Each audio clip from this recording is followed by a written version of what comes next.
आप लोगों का एक बार फिर से विज्ञान के सेशन में स्वागत है। हमारे चारों ओर के परिवर्तन ये पाठ चल रहा है और जिसमें हमने जो इससे पहले वाले सेशंस करे थे उसमें हमने बात करी थी कि कौन से हमारे जो परिवर्तन है वो हमारे उत्क्रमित हैं या उत्क्रमित नहीं है।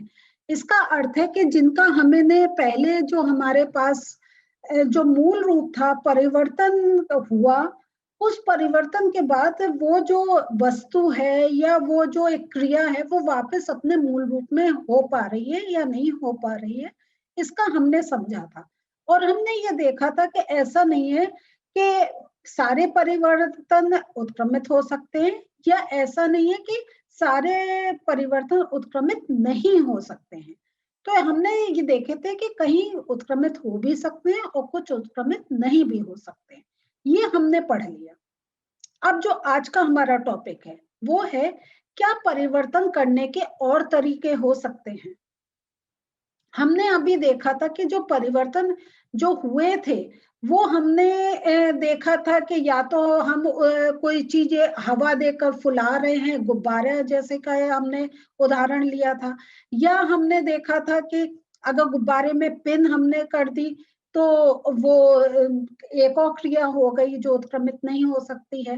तो ये इस प्रकार से हमने बहुत से उदाहरण देखे और देखा कि अलग अलग जो हमारे परिवर्तन करने के जो तरीके हैं वो अलग अलग हैं, विभिन्न हैं। एक ये नहीं है कि हमेशा एक सा ही परिवर्तन, एक ही प्रकार से हम किसी चीज में परिवर्तन ला सकते हैं।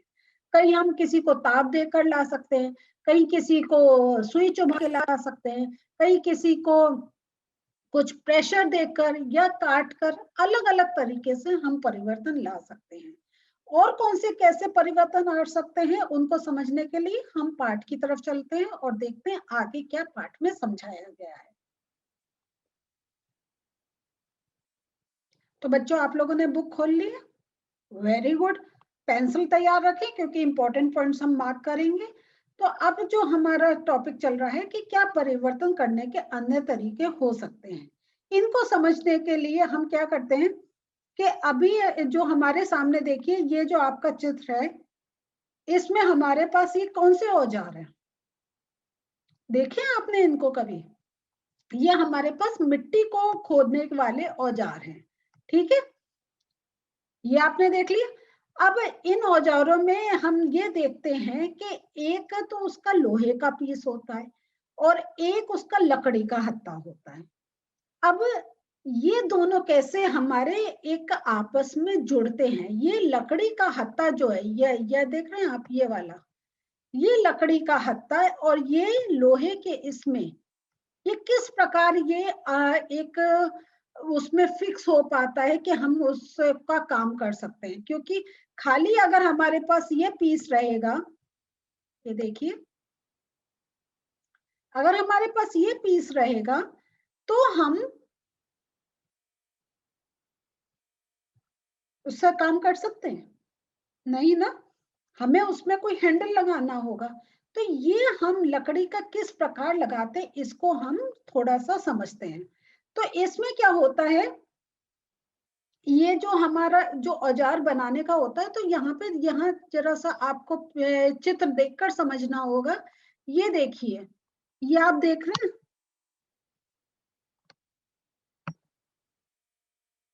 यहाँ पे ये एक वलय होता है, ये जो है ये वलय है, ये जो छेद, ये यहाँ पे ये चीज देखिए, ये जो स्क्वायर में दिखाई दे रहा है आपको, यहाँ पे ये देखिए ये वलय होता है और इसके अंदर हमें लकड़ी का हत्था एक फिक्स करना होता है। अब इसको करने के लिए क्या होता है, जो साधारणतः क्या होता है कि यहाँ पे इस बात का ध्यान दीजिएगा, इस वलय का माप लकड़ी के हत्थे के घेरे से थोड़ा छोटा होता है और ये बहुत इंपॉर्टेंट पॉइंट है। इसलिए मैंने कहा पेंसिल आप अपने पास रखिएगा, ये क्योंकि इसके ऊपर प्रश्न में पूछा जाता है कि ये इसका माप लकड़ी के हत्थे से ये जो घेरे का ये क्यों छोटा रखा जाता है। इसलिए रखा जाता है कि जब ये हत्थे को वलय में फंसाने के लिए क्या करते हैं, ये जो वलय होता है इसको हम गर्म करते हैं और गर्म करने से परिवर्तन आता है। और वो परिवर्तन क्या आता है कि ये जो वलय है इसका आकार बड़ा हो जाता है। कोई चीज हम जब गर्म करते हैं वो फैलती है, तो इसलिए क्या है कि इसका उसका जब हमने गर्म करा उसका आकार बड़ा हो जाता है। आकार बड़ा होने का अर्थ है कि वो फैल जाता है। जब वो फैल जाता है तो जो लकड़ी का जो हमें हत्था होता है वो आसानी से उसके अंदर उसको घुसा दिया जाता है। और फिर जब क्या होता है कि जब वो अब लोहा है गरम करा है, अब जब वो ठंडा होगा तो वो जो फैला है, जो उसका जो एक आकार बड़ा हुआ है वो फिर छोटा हो जाता है। और और जब वो छोटा हो जाता है तो जो लकड़ी का हत्था होता है वो उसमें फिक्स हो जाता है। तो यहाँ पे देखिए मेरा हाथ देखिए, ये उसका वलय है, यहाँ देखिए, और यहाँ देखिए ये इतना छोटा है। जब मैंने उसको गर्म करा तो वो फैल गया। फैलने से ये समझ लीजिए ये मेरा लकड़ी का हत्था है, ये मैं ऐसे घुसा रही हूँ और मुझे इसको ऐसे टाइट करना है, इसको इतना टाइट रखना है। लेकिन जब मैंने इसको गर्म करा तो ये लूज है। जब ठंडा हुआ तो ये अपने आप सिकुड़ जाएगा और वो फिर अपने जो पहले वाला जो उसकी एक स्थिति थी उसमें आ जाएगा। और इस प्रकार देखिए अगर ये लकड़ी का हत्था है तो ये पूरा फिक्स हो, ये लूज नहीं हुआ। समझ में आया? तो अब ये देखिए जो परिवर्तन हुआ वो क्या है, ये उत्प्रेरित हो सकता है क्योंकि ये क्या है, हमने जब गरम करा वो चीज फैल गई और जब ठंडा करा वापस वो अपनी जो उसका मूल रूप था उसमें आ गई। तो और इस तरीके से जो हत्था होता है वो उसमें कस जाता है। तो आपसे ऐसे प्रश्न पूछे जा सकते हैं कि ये जो जब हम हत्था फिक्स करते हैं तो जो वलय होता है उसका आकार छोटा क्यों रखा जाता है? ये छोटा इसीलिए रखा जाता है कि जब वो फिर फैलने के बाद जब वो अपने मूल रूप में आएगा तो हत्था पूरा उसके अंदर फिक्स हो जाएगा। समझ में आई ये बात? और और यही ऐसा नहीं है कि खाली इसके अंदर हम ऐसे करते हैं। हम एक और उदाहरण आपको दे रहे हैं जिसमें आपको और समझ में आएगा कि ये जो बैलगाड़ी होता है तो इसमें क्या होता है, देखिए लकड़ी के पहिए पर लोहे के रिम को कसने के लिए भी हम ऐसा करते हैं। और इसमें यहाँ पहले देखिए, ये देखिए ये लकड़ी का है और यहाँ देखिए इसका, ये मैं, ये देखिए ये जो मैं आपको येलो कलर से हाईलाइट कर रही हूँ ये लोहे का है, इसके अंदर फिक्स होता है। जो यहाँ पे ये है ना, इसको लकड़ी के ऊपर फिक्स करते हैं। तो इसको फिक्स करने के लिए क्या करते हैं, ये भी आप मार्क करिए, ये भी आपसे प्रश्न पूछा जा सकता है कि धातु के रिम को लकड़ी के पहिए के घेरे से थोड़ा छोटा बनाते हैं। उसको जो अगर समझ लीजिए अगर हमारा उसका जो डायमीटर है वो 3 सेंटीमीटर का है तो 3 सेंटीमीटर से कम का उसका वो डायमीटर का वो बनाते हैं। और फिर क्या करते हैं जब उसको चढ़ाना होता है तो जो लोहे का रिम होता है उसको ना गर्म कर देते हैं। तो और गर्म करने पे क्या होगा, लोहा है अभी समझा था, फैल जाएगा। Very good. जब वो फैल जाएगा तो वो इस पर चढ़ जाएगा और चढ़ने के बाद क्या होगा, जब ठंडा होगा तब वो फिर अपने मूल आकार में आ जाएगा और ये जो लकड़ी का पहिया है उस पे पूरा वो टाइट अपना पूरा फिक्स हो जाएगा। क्लियर हुआ? क्योंकि अगर बड़ा बनाते हैं तो वो और बड़ा होता और फिर जब वो गर्म करने पे और बड़ा होता और फिर जब ठंडा होता तो वो बड़ा है जितना पहले उसका मूल रूप था उस पे आ जाता। तो वो फिक्स नहीं हो पाता, लकड़ी अलग होती है और हत्था अलग। तो इस प्रकार क्या होता है, यहाँ पे अगर आप चाहे तो ये मार्क कर लीजिए, आप पहिए के किनारे के ऊपर ठंडा पानी डालते हैं जिससे रिम ठंडा हो जाता है तो तब पहिए के ऊपर कस जाता है। आपसे ये भी पूछ सकते हैं कि जब हमें लोहे का ये चढ़ाना होता है लकड़ी पर तो उस पर ठंडा पानी क्यों डालते हैं, ये भी एक प्रश्न बन सकता है। तो आपको कि उसके मूल रूप पर उसको लाना होता है इसलिए हम ठंडा पानी डालते हैं। और जब हम जल को बर्तन में गर्म करते हैं, ये देखिए, तो उसका क्या होता है, एक परिवर्तन होता है। थोड़े समय बाद वो परिवर्तन क्या होता है, वो उबलना शुरू हो जाता है। और अगर वो लगातार हम उसको गर्म कर रहे हैं तो धीरे थोड़े समय बाद हमें एक और परिवर्तन देखने को मिलता है कि जल की मात्रा कम हो जाती है। होती है या नहीं होती है, बताइए। कभी हुआ है कि आपने पानी चढ़ाया और भूल गए? और तो चाय के लिए अक्सर होता है कि 2 कप चाय के लिए पानी चढ़ाया, भूल गए और 1 कप ही बचा। होता है या नहीं होता है? तो ये भी एक परिवर्तन हो रहा है। तो ये परिवर्तन कैसे हो रहा है? पानी क्यों कम हो रहा है? इसका उत्तर मालूम है? बिल्कुल ठीक कह रहे हैं कि ये जो जल होता है, क्योंकि लगातार उसको में ऊष्मा मिल रही है, तो वो वाष्प में परिवर्तित हो रहा है। परिवर्तन हमारा जो टॉपिक चल रहा है वो परिवर्तन है। पाठ में परिवर्तन के बारे में हम समझ रहे हैं। तो यहाँ पे भी हम देख रहे हैं कि ये परिवर्तन हो रहा है। और इससे पहले जो हम लोगों ने पाठ पढ़े हैं आपके ये इससे पहले वाला हमने अध्याय 5 करा था, उसमें भी हमने क्रियाकलाप में क्या देखा था कि जो जल वाष्प होती है उसको जब हम ठंडा करते हैं तो हमें क्या होता है, फिर से हमें द्रव मिल जाता है। जब हमने देखा था कि जब हमें ये जो नमक था वो और पानी का जो घोल था और हमें वो अलग करना था, नमक अलग करना था और पानी का घोल अलग करना था, और उसमें हमारा मिट्टी भी मिली हुई थी। ये क्रियाकलाप याद है ना, हम लोगों ने करा था। तो हमने ये जल वाष्प केटली से याद है क्या? अगर याद नहीं है तो आप वो वाला सेशन जरूर देखिएगा और बुक भी खोल के देखिएगा।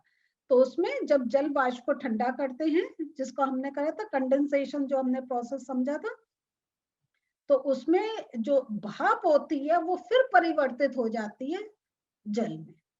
तो ये हमने देखा परिवर्तन, जल वाष्प में बदला और वाष्प फिर जल में बदल गया। तो ये भी हमने देखा, ये भी परिवर्तन हमें वापस एक जो परिवर्तन है वो हमें वापस मूल रूप में वो एक स्थिति प्राप्त हो सकती है, वो उत्क्रमित हो सकता है। तो ये भी एक हमने देखा। अब ये अगर कहें तो जैसा आपके ये इस बुक में उदाहरण दे रखा है कि हम सब ने देखा है कि बर्फ को पिघलते हुए, तो गर्म करने पे बर्फ पिघलती है, ठीक है, और फिर पिघलकर वो किस रूप में आ जाती है? जल रूप में। और जल से फिर हम बर्फ बना सकते हैं। तो देखिए जय, आपको एक और उदाहरण मिल गया कि कैसे ये भी एक परिवर्तन हो रहा है और वो हमें जो मूल रूप है वो भी हमें प्राप्त हो रहा है परिवर्तन के बाद। तो एक और आपके पास उदाहरण मिल गया है। तो थोड़े से और परिवर्तन देखते हैं। अब आप लोगों ने देखा होगा कि जैसे जब सड़क बनती है उसमें भी जब मरम्मत हो रही होती है, उसमें हम कुछ काला काले रंग का कुछ एक गर्म पदार्थ सड़क पे डालते हैं और वो फिर थोड़ी देर बाद क्या होता है? कभी आपने सड़क बनती देखी? अगर देखिए बहुत अच्छी बात है, नहीं देखिए तो मैं आपको बता रही हूँ कि उसमें आप देखेंगे कि उसमें बजरी वजरी मिला हुआ काला सा टार उस पदार्थ को कहते हैं, वो गर्म उसको करके सड़क पर डालते हैं। और फिर जब हम थोड़ी देर बाद उसको थोड़े समय के लिए छोड़ते हैं और फिर वो जो क्या जब हम डालते हैं वो एक थोड़ा सा कहें एक बहता हुआ सा होता है, लेकिन जब थोड़ा समय गुजर जाता है वो एक ठोस बन जाता है। तो ये एक परिवर्तन है। तो यहाँ पे देख रहे हैं कि अभी हमने कुछ परिवर्तन देखे, जो हमने देखा कि जैसे जल का देखा कि वो वाष्प बन रही है, वाष्प से फिर जल मिल रहा है, वो हमने देखा उत्क्रमित हो रहा है। लेकिन जैसे अभी हमने ये एक उदाहरण देखा जो वो हम सड़क बनाने का, उसमें आप वो जो हमने डाला वो अब उससे जिन चीजों को मिला के हमने डाला था वो हमें वापस नहीं मिलेंगी, वो मूल रूप में नहीं मिलेंगी। तो ये परिवर्तन उत्क्रमित नहीं होगा। तो हाँ, तो हम ये देख रहे हैं कि चारों तरफ हमारे पास जो जो परिवर्तन हो रहे हैं वो अलग अलग प्रकार के हो रहे हैं। तो चलिए एक बार हम देखते हैं कौन कौन से हमने आज उदाहरण पढ़े थे। लकड़ी के पहिए पर लोहे की रिम चढ़ाना, ये एक आज उदाहरण देखा। और जल को गर्म करने पर परिवर्तन होता है, ये भी हमने देखा। तो जैसा मैं आपसे हमें 2 सेशन से कह रही हूँ कि आप के सामने उदाहरण हम रख रहे हैं, जैसे आप पहचाने कौन कौन से परिवर्तन हो रहे हैं और उनमें किस प्रकार का परिवर्तन हो रहा है, और वो परिवर्तन के बाद मूल रूप में हमें वो वस्तु प्राप्त हो रही है या नहीं, इसका आप अपने चारों तरफ देखकर समझते हैं। तब आपको आएगा कि ये जो चीजें हो रही हैं तो ये अपने आप नहीं हो रही है, उनका या तो गर्म हो रहा है या चीज ठंडी हो रही है, कुछ ना कुछ एक उनके अंदर चेंजेस हो रहे हैं, तभी हमें वो परिवर्तन देखने को मिल रहे हैं। तो आज बच्चों हम लोगों ने जो पढ़ा है, तो ये आपको समझ देने के लिए हो रहा है कि देखिए हमारी ये छोटी जैसे लोहे के औजार में हमें लकड़ी का हत्था लगाना है, तो हमें ये बहुत एक रोज जो करते होंगे उनको लगता होगा ये तो हमारे रोज की क्रिया है, लेकिन इसके पीछे भी एक वैज्ञानिक कारण है। और अगर हम देखें तो हमारे जो कुछ हो रहा है उसमें एक वैज्ञानिक एक आधारभूत होता है, और अगर हम उस चीज को समझेंगे, हमें एक समझ में आएगा कि ये ऐसा क्यों हो रहा है, और उससे हम अपना फायदा और नुकसान समझ सकते हैं। और ये जो एक हमें क्रिया समझ में आ जाती है तो बहुत सी और नई चीजें बना सकते हैं। तो आज का सेशन अब यही रोक रहे हैं, अगले सेशन में इस पार्ट को थोड़ा सा आगे और उदाहरण लेकर हम समझेंगे। तो अगले सेशन में फिर मिलते हैं, बाय।